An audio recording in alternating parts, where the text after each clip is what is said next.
È il salotto per eccellenza della città partenopea, il Caffè Gambrinus, nato insieme all'Unità d'Italia nel 1860. Affacciato su piazza Plebiscito e Palazzo Reale, nelle sue sale ricche di stucchi, specchi e opere d'arte si sono incontrati re e regine, registi e attori, letterati e artisti di fama internazionale.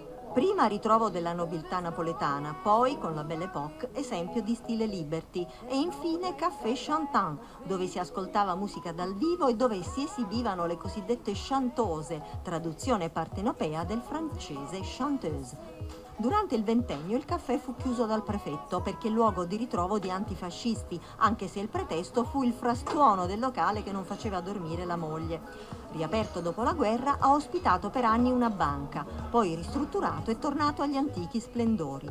Ad uno di questi tavoli, D'Annunzio scrisse la celebre canzone Avucchella e tra un caffè e l'altro sono nate opere di Benedetto Croce, Matilde Serao, Edoardo Scarpetta, per non parlare di Edoardo De Filippo o del grande Totò, al quale è dedicata un'intera sala. Tanti i presidenti della Repubblica, da Ciampi a Napolitano e Mattarella, che hanno fatto visita a questo tempio del caffè.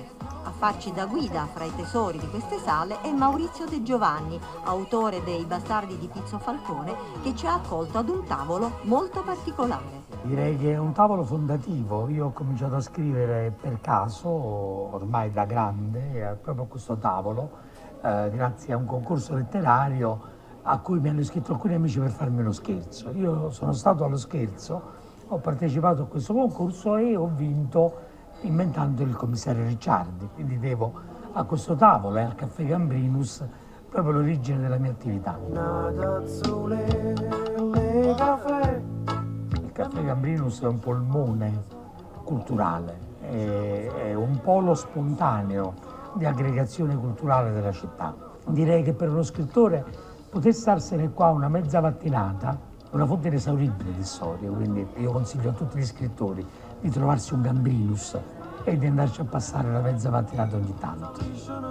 Ma per Maurizio De Giovanni, che cosa rappresenta il caffè? È una pausa. Noi a Napoli diciamo prendere un caffè, non bere un caffè. Prendiamoci un caffè è l'invito più affettuoso, dolce e gentile che un napoletano possa fare a un altro.